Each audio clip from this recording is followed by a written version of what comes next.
So our reporter Pule Letshwiti-Jones is in the thick of all the coalition shenanigans, as some people are calling it. You just saw his report there on what is happening over in Ekurhuleni today. He's also keeping a very close eye on who is going to be the next Joburg mayor. Let's head back to Pule Letshwiti-Jones following that for us. Hello to you, Pule. And so what could be the third time for the now former executive mayor Mpopalatse? She's going to put her hand up for re-election later today, but she's, of course, in competition with a few others. What are we expecting?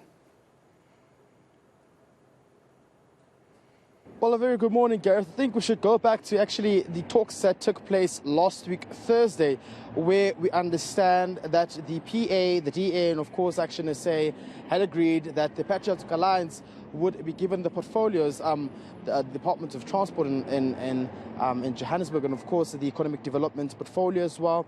However, would you then understand that the DA went back on its word to say they cannot give the Patriotic Alliance the Economic Development portfolio, citing other reasons of conspiracy to corruption and, of course, allegations of malfeasance.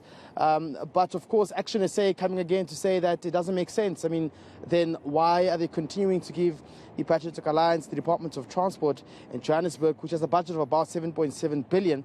And therefore, we've seen the letter as well where the coalition executive officer, of course, Dr. Corne Mulder, wrote to the DA's FedEx to say they need to reconsider their position in these whole negotiations. But ActionSA, of course, has said that the DA has been frustrating the talks, and this is the reason why we saw what we saw yesterday, where Mpopalatse was ousted out, because the PA ended up talking with the ANC and joining their bloc and making their numbers much more stronger. And therefore, you do know if the coalition does not have enough numbers, it will not be sustainable. And essentially what is happening now is that you have a situation whereby the DA is coming into council, fielding Dr. Mpopalatse for the third consecutive time, which may not make sense because they don't have the numbers. And ActionSA has made it quite clear to say they will be voting for their candidates, of course, being Funzi and Ngobeni, but of course, they have not been talking to the ANC or the EFF, so them as well don't have those numbers to ensure that Ngobeni may be a successful mayoral candidate.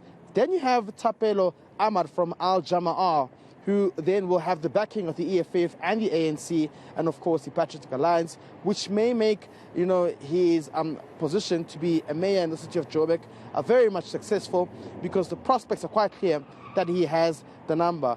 Let's just take the numbers. Let's just take a listen to what Bongani Baloyi's ActionSA had to say regarding them not working with the DA this time around in the city of Johannesburg. Point in time in the city of Johannesburg, there is no longer a coalition. There's nothing to coalesce around, and we lost the seat of executive mayor and therefore the executive, which subsequently then meant there's no coalition. So it means all parties are operating on their individual basis. We intend to put our own candidate. We will not support the DA in this case, because the DA is the reason we got to this place in the first place. So we will even lobby them to consider supporting us. We've been a loyal supporter to them, even though they've been frustrating us along the path. So we continue to lobby other parties. We have not spoken to the ANC. We have not spoken to the EFF. We have not spoken to other parties. We tried to engage PA yesterday. They told us under no certain terms that they will vote for us because of an agreement with the ANC bloc. So we're trying to get other parties as well to move towards us. But we'll do our best. And in the event we lose, we'll concede defeat. We'll move back to the opposition benches. We'll be a formidable opposition party holding the government and the coalition to account. And we'll offer our assistance where we can to ensure that there's a smooth transfer of power and there's a handover reports given in departments where we were. Our team is ready to do that to ensure that there's smooth transfer of power and continuity of the good work that we've done. So we understand at that point we need to support whoever will be elected in the event we do lose, because we need to ensure that it's about the residents who need the services and who rely on government in the city of Johannesburg. Yeah.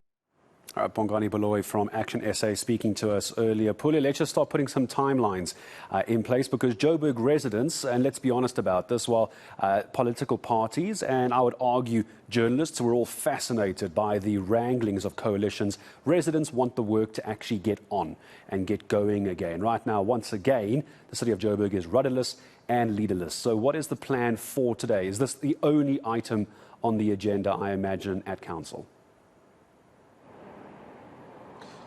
Well, you know what, Gareth, the politic in the jostling is quite problematic. I mean, we saw a similar pattern unfolding yesterday in the city of Ekurhuleni, whereby the Super 7, the smaller parties consisting of the AIC, NFP, UDM, wanting to oust the Speaker, Raymond Dlamini, accusing him of being very biased. And of course, what that essentially happened is that the council could not pass the adjustment budget, which speaks to service delivery. And therefore, it goes on to paint a picture as to how service delivery will be delayed in the city of Ekurhuleni.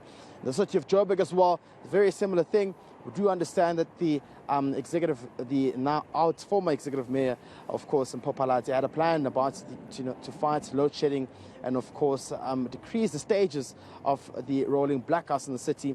But that may all come to an halt because, like you said, the city does not have a leader, and therefore today we will be waiting to see who will be voted into that mayoral position, and that's what will be happening on the agenda. On the agenda, we have that process of having the mayor actually voted into seat, and therefore council can then move on to the affairs of what may have to happen from next week to vote for the adjustment budget, amongst other items which speak to the fast tracking of service delivery in the biggest metro in the country.